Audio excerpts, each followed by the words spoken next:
Ghost, the Bootlegger's Horse, Part 2, by Sarah Sparks. He put out his cigarette, put on his hat and coat, approved the look in the mirror, and told the front office that he was going to investigate some criminal activity. He often took advantage of jaunts in the line of duty. It got him out of the stuffy office and the mundane round of booking the unfortunates who couldn't raise bail. A little trip to the country might be just the thing. Have a look-see. Feel out the lay of the land and see what's what. Hal might not have had a snappy little buggy, but he did have the station motor car. So on this sunny, breezy morning, bright and early, he set off. He motored along the same road Kip had taken, relaxing behind the wheel and viewing the scenery. Gradually, the brick buildings were left behind and replaced with pastures and farms. Hal breathed in the fresh smell of green trees about to flower, and the sun shone warmly all around. Life was new. The sign said Grenville, and as he entered the tree-lined streets, he was struck by what a pretty town it was, although here and there he could see the farm auction signs. An old hotel, which had once seen better days, seemed to be closed. The town looked cared for, even if times were rough. There were few people on the street, but Hal didn't want to be conspicuous, so he found a spot behind some buildings where his car would not be visible. He wasn't sure exactly what he was looking for, but decided to take a stroll past the stores and houses and soon found himself in the view of Harvard's dry goods and sundry items, just as Trail pulled up to the store. Well, that's serendipitous, thought Hal to himself. He hung back and loitered in the distance, pretending to look in a few of the shop windows. Kip had described Trail and his big horse. He couldn't mistake Ghost, who was a huge, powerful animal. Hal knew this was his person of interest. A lucky coincidence. He watched as Trail got down from the wagon and walked up the sagging steps of Harvard's general store. Unaware that the scent of his lavender and roses cologne was making a marked impression on Ghost, and how that would change the course of events to come. He was a bit surprised to see Kip rattle by and stayed out of sight. Harvard's had once been a full and bustling business, but hard times and poor management had taken their toll. It was sad to see the unpainted and tired clapboards and the sign Harvard's dry goods and sundry items barely readable. The paint was so peeled and faded.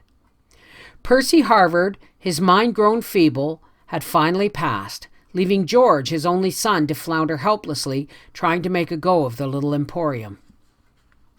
George didn't have a head for numbers and was no handyman.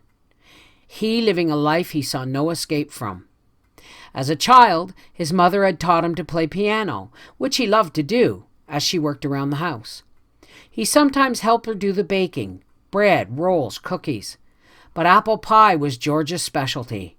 George made a mean apple pie. His mother had passed with the fever when he was still young, and later, when times got hard, he'd had to sell the piano to the hotel down the street. George didn't mind waiting on customers. That was the high point of the business. He loved to chat. In fact, George was very chatty and sometimes just chatted altogether more than he should. He just didn't like doing inventory and stocking shelves and being surrounded by bins of nails, sacks of produce, and horse tack. It was boring and tedious. To amuse himself, he often did some baking and kept a pot of coffee on in case anyone wanted to take a seat on one of the big hogshead barrels and exchange gossip. Every time he was in, Trail tried to encourage George to do a little something to perk the front up. Be good for business. It wouldn't take much to turn it around. Then he'd heave a sigh and go in. Trail knew that when it came to being a Mr. Fix-It, George was a total loss of what to do with a hammer and nail. As he opened the door to the store, Trail said, "Morning, George. I'm here for some supplies and wondered if there's anything to pick up for cake." George went into a room to the side and reappeared with some black leather harness. "It's Girth's buckle. Seems the strap that goes into it broke off," said George as he put it on the counter. "It's for someone from out of town, and they said they're not in a rush." "Well, that's a relief. smiled Trail. "Usually everyone wants it the next day. Here's my list, George. Think you've got all of that?" Trail handed him a slip of paper. George looked it over and nodded. "That should be no problem. It's your usual, I think." George disappeared again and came back with several large bags, a smaller one and some copper tubing in a coil. "That's about it. Okay, George, help me load this up in the back of the wagon and I'll have a piece of that pie for the road." George went out with him and lifted as well as he could, for he was small and delicate, then ran back in for the pie. He returned with a large piece on a plate with a fork. Trail didn't bother with the fork and didn't wait for the road. He just picked up the pie in his hand and ate it as he went down the front steps. "You should have been a baker, George." George just shrugged his shoulders and smiled. "Give my best to the missus," he said. Ghost had been standing patiently at the storefront while the wagon was being loaded, trying as best he could to keep the flies off by stamping his feet and tossing his head. There was the sound of another horse and wagon coming up beside him, and Ghost could see that it was Kip Allison, with Black Diamond pulling the creaking wagon. Ghost did not envy Diamond's life, but he did envy his tail, which was long and full and could swish off the summer flies. Ghost gave him a nod as they passed. Diamond twitched his ears in response, and the dark cloud that was Kip rattled by. What was it? There was an ominous air that did not bode well. Nothing, only a little swirl of dust devils that scurried down the dirt main street, and with them the strong, overwhelming smell of lavender and roses. Ghost's nostrils flared and burned with the scent. Horrible. His ears went back flat against his head, and he tossed his head and stamped his hooves even more. Somehow he felt that the ominous atmosphere of Kip passing and the cologne were linked. But how or why he didn't know. Like most animals, Ghost used a kind of sixth sense, an intuitive understanding of situations. When he came out, Trail noticed Ghost's agitation. "Hey there, fella. You got bit by a bad fly?" Then he rumpled Ghost's forelock till the horse relaxed, and Ghost nuzzled his human with his soft gray nose. Trail gave him the last little bit of the apple pie in his hand. Hal watched as George helped Trail load the wagon and waited until Trail and Ghost left. Then, trying not to draw attention to himself, he wandered casually towards Harvard's. George was sweeping the step when he looked up, and it made him curious to see such a distinguished gentleman heading in his direction. He didn't recognize the man. He wasn't dressed the way folks around here did. Quite the dandy, he thought as he went back in the store. The bell rang behind him. Surprised, he turned to see the dandy stride into the store. The reek of lavender and roses made George's eyes water. Hal looked around at the shelves of tinned goods and bags of flour, sugar, and corn on the floor near the counter. "So what do you all sell here?" asked Hal nonchalantly. "Oh, lots of things," answered George agreeably. "There's horse harness, feed, and nails." "Things," said Hal. "Perfect. It just so happens I'm here to look at some things. What sort of things would you recommend?" George was a bit confused. Usually people knew what they wanted when they came in. Well, would you like a piece of pie, perhaps?" asked George, smiling as he put a plate on the nail barrel and a cup of coffee beside it. He motioned for Hal to sit down on the hogshead. George was hugely intrigued. This man looked like he would have something interesting to chat about. "Well," answered Hal charmingly as he sat down, "that sounds just delightful." He took the offered pie and forked a large bite into his mouth. "Oh, that's excellent. What a wonderful flaky crust." Hal knew the flattery could be very disarming when looking for information without causing concern. George beamed with pride. He knew his pie was always a hit. He was warming to this gentleman already. "I noticed a fellow who was just leaving," Hal casually remarked. "Oh, that was Trail. He just bought some corn, sugar, and yeast." "He did indeed. Quite a lot of it by the looks of it."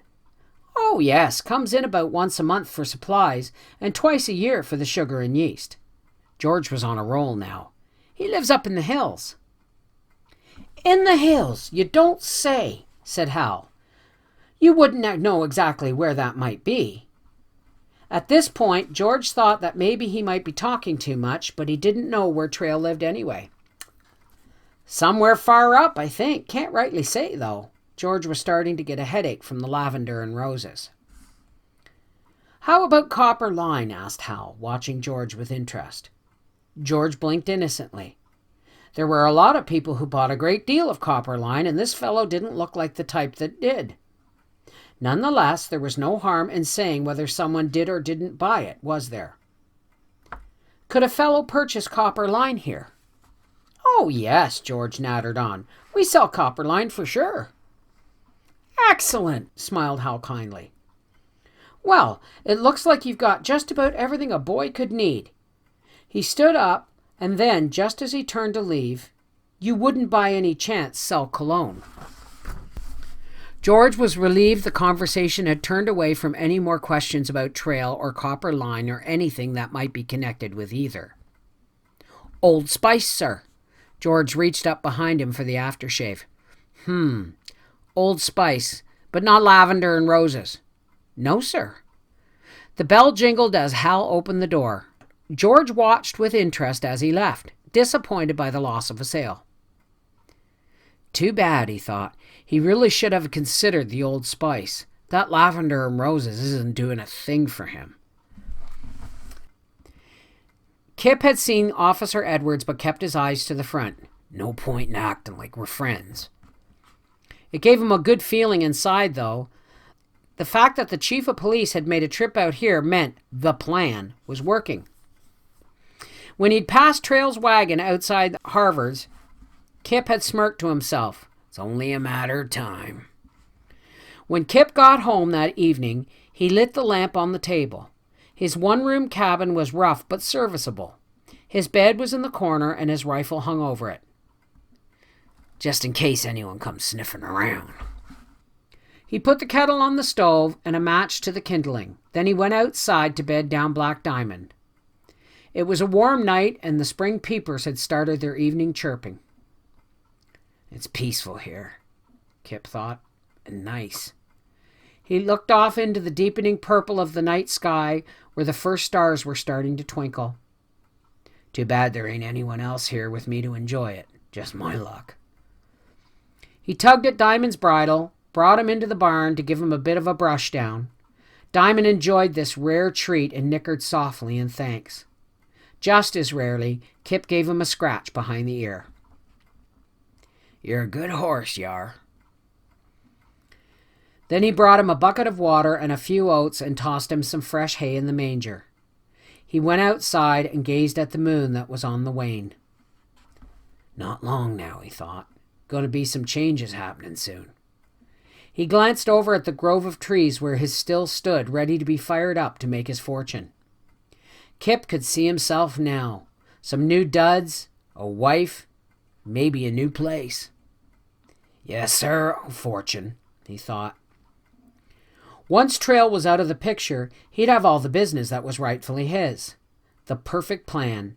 Kip couldn't believe how brilliant he was. Pure genius. He felt a brief flicker of conscience.